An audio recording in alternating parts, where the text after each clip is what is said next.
Rudy Giuliani's Podcast Part 19. Rudy Giuliani's Common Sense Podcast. In this episode, Mr. Giuliani, who was the mayor of New York City during the 9/11 Foxtrot, discusses the issues of that time. This video is reposted here as a public service.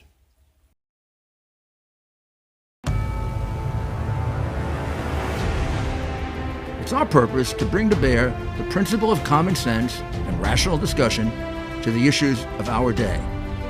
America was created at a time of great turmoil, tremendous disagreements, anger, hatred.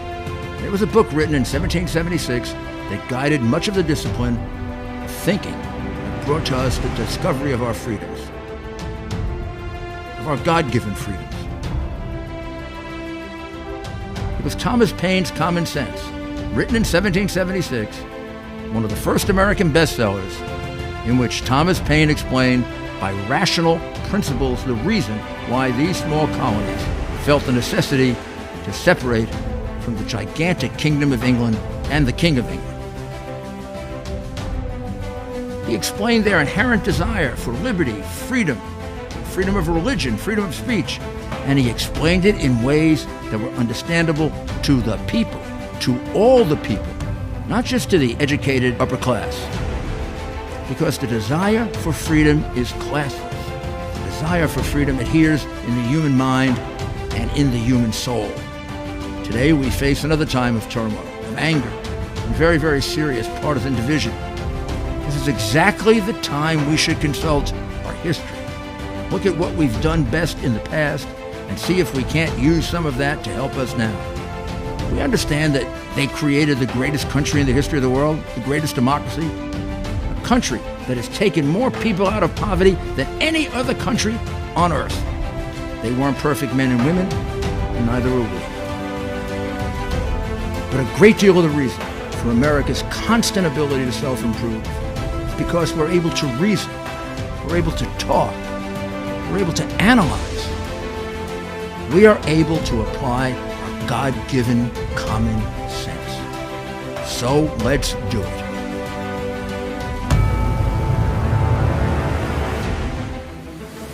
Welcome to a special edition of Rudy Giuliani's Common Sense. And it's a special edition because we're going to focus and we're going to take a pause and we're going to focus on leadership. In the middle of a crisis like this, there's very little time to reflect. So let's see if we can put a few minutes aside to do that.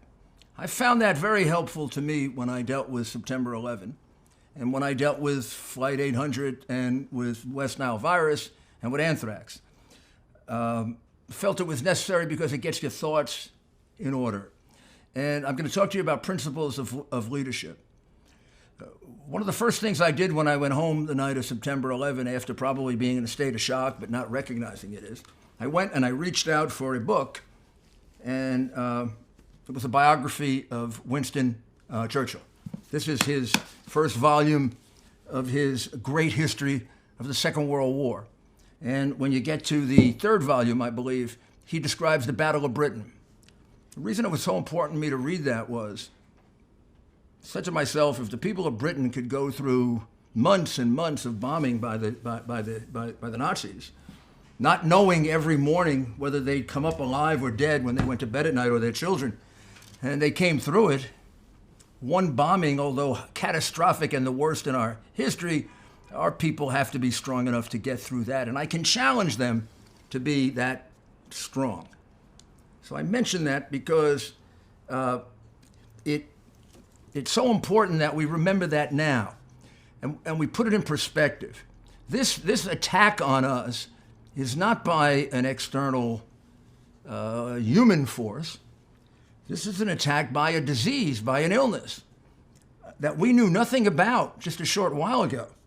And what we expect, it seems, are remedies, cures, vaccines, treatments, protocols, enough masks, enough ventilators, enough to deal with something we didn't know was going to happen 3 months ago.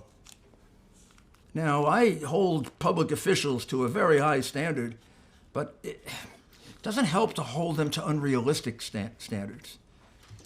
By and large, they've been handling this most of them, including particularly the president and Governor Cuomo, and to the extent that I've observed it, Governor Newsom and they've been handling it well, given what they've been dealt with. We've had very few crises of this dimension in our history, and we've had very few where we had no warning for it. September 11 being one of them, a different kind of crisis. So having dealt with so many different things, from the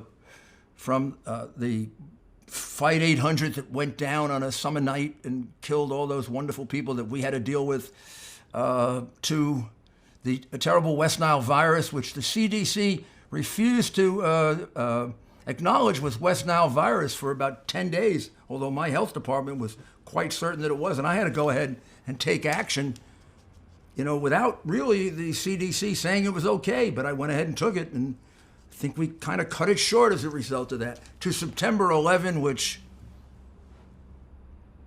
I still have a hard time discussing, to the anthrax attack that came just exactly 1 month after September 11.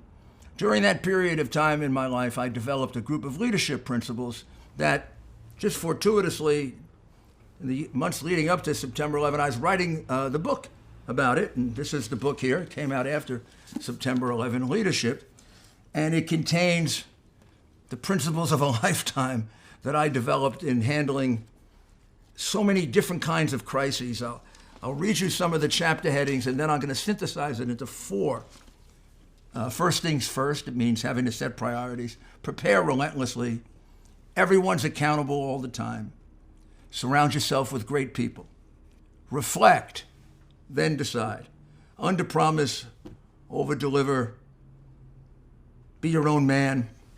Weddings, discretionary. Funerals, mandatory.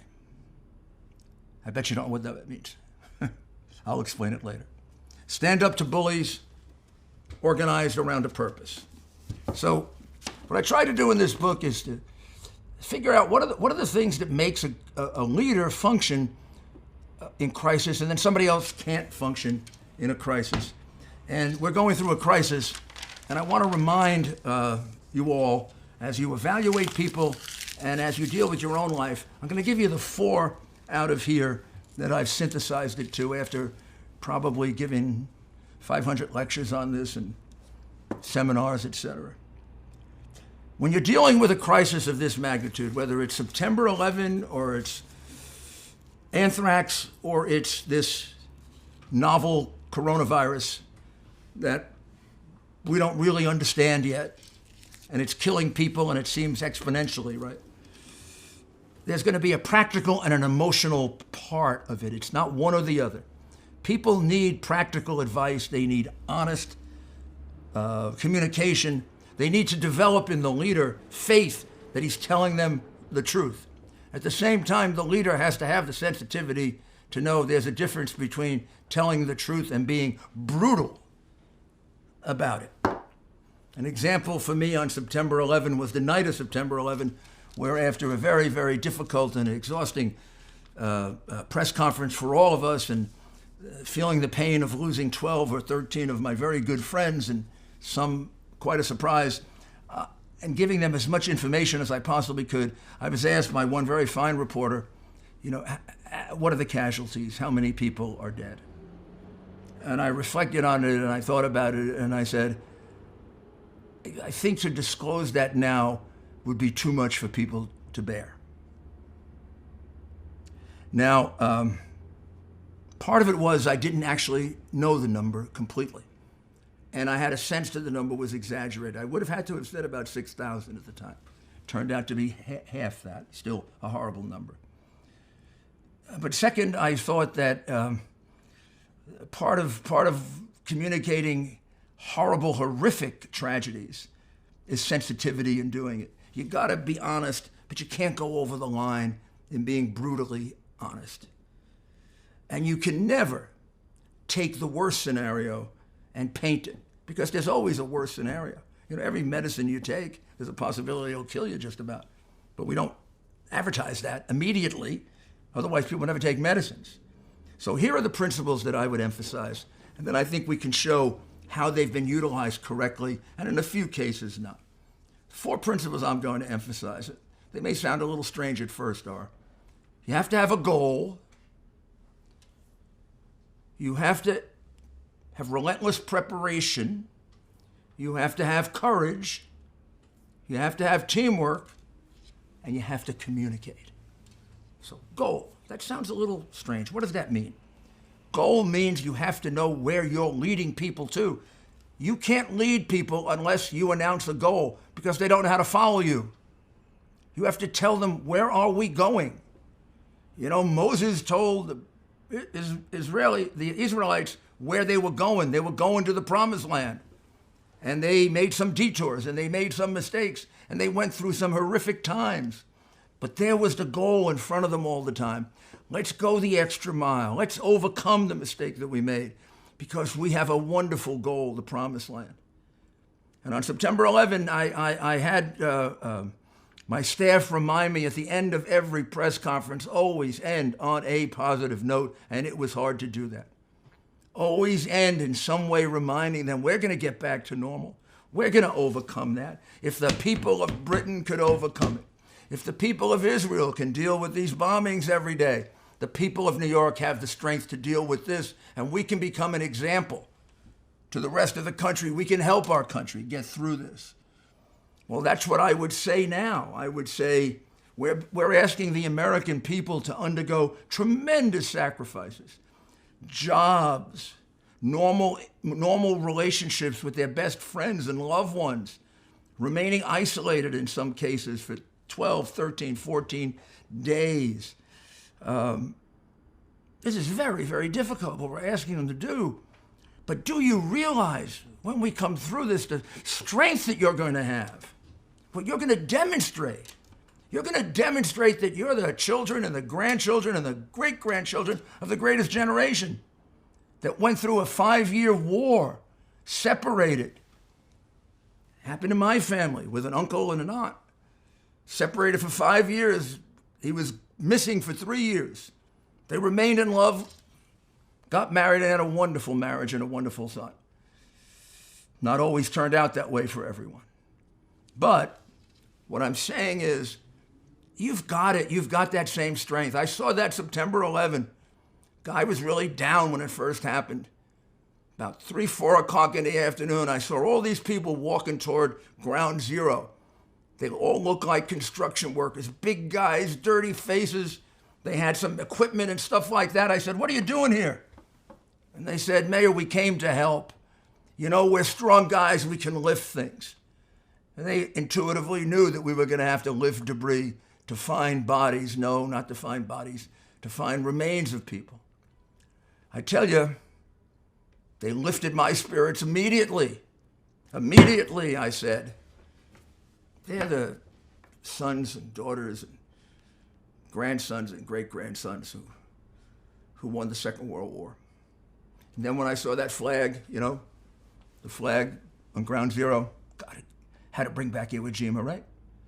Same blood, same background, same fierce love of freedom and country that will withstand what we have to withstand to save our country. And now what you have to withstand and what I have to withstand are these restrictions that are put on us, not to just be restrictions, but to try to stop what could be a catastrophic loss of life. They make sense. I don't like them, but they make sense to try to flatten the curve. And it's all a question of how we accept them.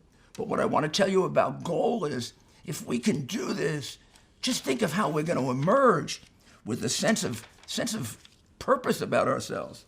And that's why that goal has to be there all the time. I said relentless preparation. Relentless preparation, well, it had to have happened by now. But then it has to be a goal for the future. These states and the federal government either prepared for this or they didn't. And for 18 years, I've been going around the country and the world telling people, relentless preparation, relentless preparation. Probably have given 500 speeches about it. I related to the judge that I was a law clerk for, Judge Lloyd F. McMahon. He taught me, I wanted to be a trial lawyer when I was a kid, and he taught me For every 1 hour in court, 4 hours of preparation. Go over it, memorize it, go back over it. Ask the witness the question 10 times. Think of the thing that is going to come up that you didn't think about, because if you think about it first, you'll answer it better. But then he would say something will always come up that you didn't think about. But if you're prepared, you'll figure out the answer to it from all that preparation you did, and it'll come like that, and everybody will say, wow, look at that guy, look how he talks on his feet. It's not on your feet, it's the preparation that you did before. That was September 11. When I got to the site and looked at the man jumping out of the window, I said to Bernie Carrick, this is beyond us. We never encountered anything like this. We have 25 emergency plans. We don't have one for airplanes attacking buildings as missiles. And as soon as I started making decisions along with him and Pete Gansey, who tragically lost his life 20 minutes later, I started saying, we are prepared. We're prepared because we did so many other preparations, because we did 10 drills and 20 tabletop exercises, and we went through blackouts, and we went through hostage situations, and we went through train derailments, and we went through airplane crashes, and we went through West Nile virus, and all the things we learned then we can apply now. So we won't be dealing with this beyond us crisis without experience. The same thing is true here. All these people, I know them best in New York, they've been through this before. They were through this with me, with West Nile virus. They were through it with Mike Bloomberg, with the blackouts. They're the best. And it's true all throughout the country. They know what they're doing based on preparation. I can see immediately when I look at the governors and the mayors, I can tell you the ones that are prepared and the ones that aren't. I've been able to do that for 18 years. And there have been a couple in which the preparation or the results were terrible, and it was in part lack of preparation. So to Governor Cuomo and Governor Newsom and President Trump and some others, although I've seen those three the most, you have my respect and you have my admiration, and for whatever it's worth, you get an A+, because you're prepared. And I can see it, and I can see it in the way you're handling it. It's obvious. This isn't your first rodeo. This is the first time you've had to deal with something like this, but you've taken all the principles that you learned over a lifetime and you're applying it well. And it's clear. And what I say to other leaders who haven't, there'll be more crises. Take this as a lesson now and do the preparation that's necessary. Relentless preparation. Judge McMahon, 4 hours for every one. Courage. Don't be afraid of taking a risk. Responsible risk, but risk. This is a thing that's never hit us before. This is a thing we've never dealt with before, like September 11. There's no book that has the answer to this, because it didn't happen before. Nobody has all the answers. Not the best politician, not the best law enforcement person, not the brightest doctor. Anybody who thinks they have the answers to this is too arrogant to be involved in it. This is trial and error. You got to have the courage to make decisions. I'm going to give you one example of great courage. I think it's strange, but it's when President Trump said, we got to try hydroxyquinoline. We got to give it a try. Man, that takes a lot of courage to do that. I mean, the FDA would have wanted 45,000 tests and, what they usually put us through, which they should, I guess, although I do think it's somewhat excessive, and occasionally lives are lost. And go look at Wall Street Journal editorials if you think I'm being a little bit excessive here, but I do think it's a problem. But in a situation like this, we don't have time. Lots of people are going to be dead unless we move at lightning speed. There's no time for all the bureaucratic A, B, C, D, E, F, G, fill out this form, fill out that form. Oh, one more test. My goodness, people are dying. If we have something that looks like it's going to work, we can reduce the risk. Let's go with it. Now, do you know what President Trump doing that did? I've talked to so many doctors. He released an energy from these doctors that in the last couple of days, I've heard of 3 possibilities of how we can deal with this that could be very effective. They may not be. But this is how we accomplish things in America, competition. And thank God we've got a president who understands that and has the courage to be criticized, like he was criticized for cutting off China. He was called a xenophobe by his opponents. Had he not done that, who knows what the numbers would be today. It took courage to do that. It took even more courage to embrace a therapy that the FDA, acting as the Pope, hasn't, blessed. I'm not saying we should take unnecessary risk. Please don't misinterpret that. What I'm saying is, in a situation like this, we have to take responsible risk. And we have to unleash the creativity of American doctors and scientists. And I have to tell you, to the doctors who labor under a lot of these restrictions, it was electrifying when the president did that. Thank you, Mr. President, for doing it. That's what I mean by courage. Teamwork. Teamwork means you can't do it alone. I couldn't do September 11 alone. Every time people praise me for it. When the Queen of England gave me an honorary knighthood, I said to the Queen of England, "You're touching my shoulder," but I rested on the shoulders of giants. They did it. And luckily she gave honorary knighthood in consideration to my police commissioner and my fire commissioner, because it was their men and women, plus all the others that got me through it. I'm not foolish enough to think I did it all by myself. I didn't. When I see President Trump and I see Governor Cuomo with all those people behind him, I say that's good leadership. I say that's teamwork. That's showing, and that is displaying. It's more than just a visual.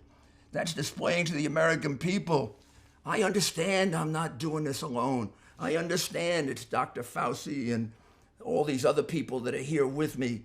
We're going to work this out together. We've got to work it out together.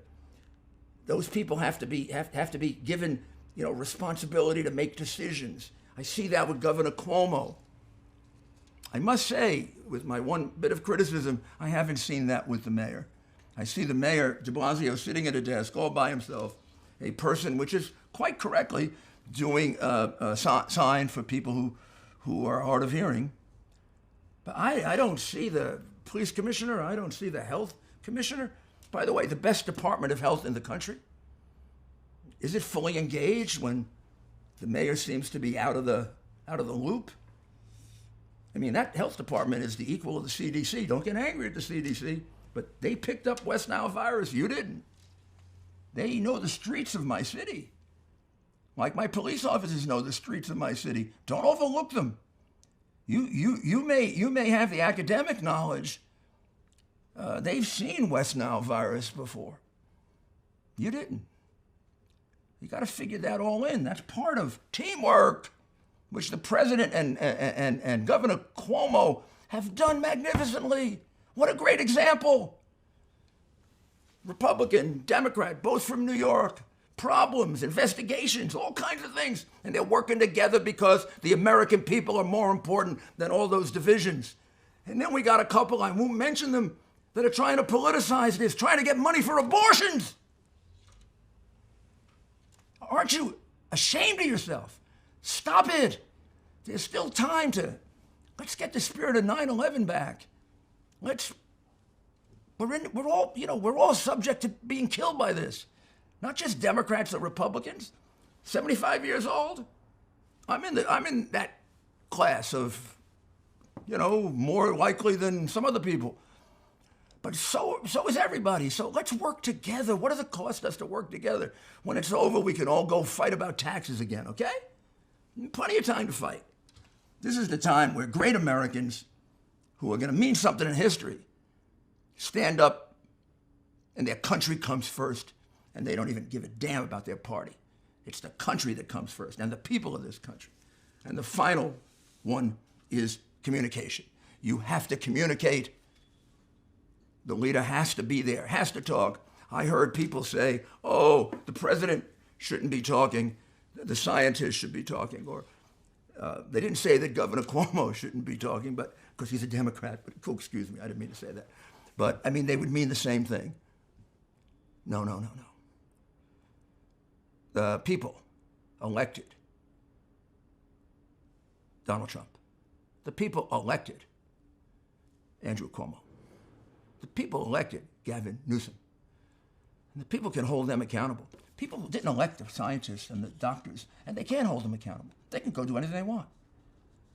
This is how a democracy works. We need the leaders to step forward. And if they can't lead, then defer. I'm going to tell you one other thing I want to see. I want to see the mayor of New York and the governor of New York sitting together. As soon as we could after the attack of September 11th, after I was trapped in a building for a while, finally got out, called Governor Pataki right away. The governor said, "Thank God you're alive," because I was missing and he thought we were lost, and he was already making plans for doing what he should have to do, which is to take over the city, which Governor Cuomo has virtually done in the absence of the mayor for such a long period of time, who's finally in it, kind of. But the first thing we decided was, we're going to be together. We're going to hold our staff meetings together every day, 3 times a day at first, 2 times a day, once a day for 2.5, 3 months. That meant he came down from Albany. He'd have a staff meeting every morning. I'd have one every morning. Our staff sat together. We did that for 2 or 3 days. And then the President of the United States took his guy, head of FEMA, Joe Alba.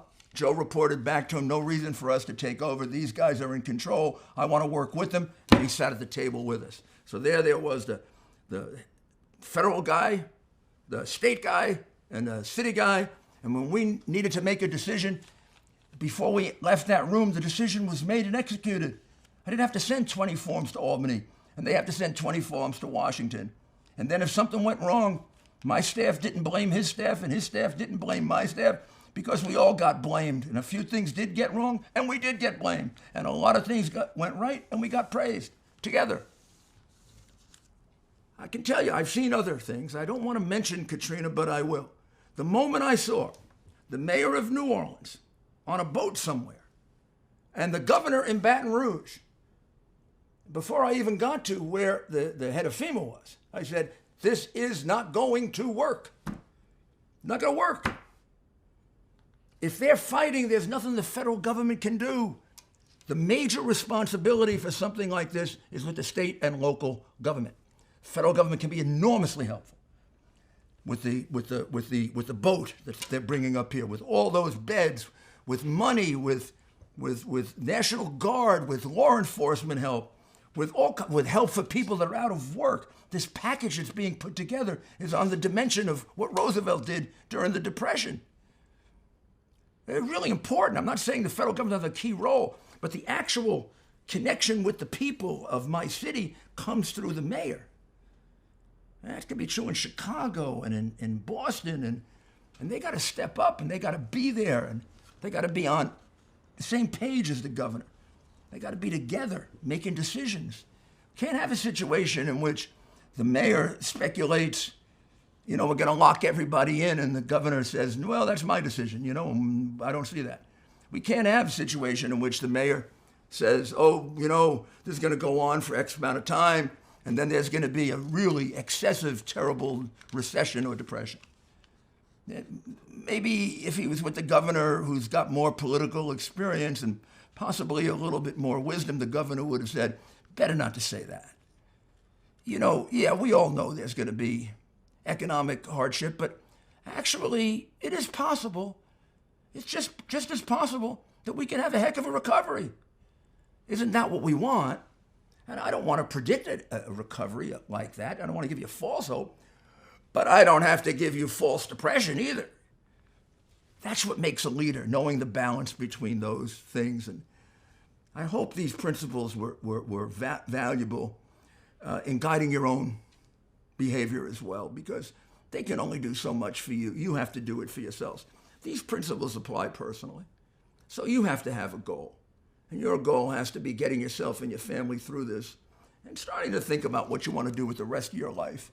How are you going to put it back? This isn't the end of your life. This is a chapter. There's a chapter from which you're going to learn a lot. Time to reassess. There's going to be help there. The president is sincere about wanting to help you. The government's sincere. The governor is sincere. I'm sure the mayor is sincere also about it. They're there to help you, and they are going to help you. But you start thinking about what you want to do now. How do you want to reconstruct from this? How do you want this to be a lesson for your children? So like my parents came through the Depression. Boy, were they strong. And I was sure stronger for the things that I got through. And your children, we always thought maybe this generation was having it too easy. Well, they're not having it too easy now. And they can learn from this, and you can teach them from this. There's a lot to be gained here. And you can go back, maybe, this isn't my role, but look, I'm a human being too. You go back to your faith in God. Pray, ask for help. He'll help us. He gave us our rights. After all, our constitutional rights come from God.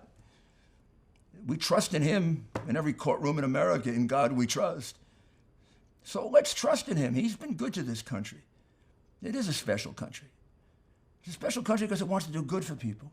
It's not a special country because we want to be arrogant and we want to be, we're better than you are. We're a special country with special responsibilities. And one of those responsibilities is to give the world the example of how a country blessed as we are, given what we've been given, can withstand difficulty. We're going to do it. We're going to get through it. And I will be back with another regular episode of Common Sense very shortly. But I thought we'd take this little pause just to reflect on some of the broader principles. I hope it's been helpful. And we will continue to focus on both the practical, the emotional, the spiritual, and then ultimately what's going to happen when we get through this, because I am firmly convinced that this is going to make this country greater than it's even ever been before. Thank you very much. God bless you. Pray to God for help, and God bless America.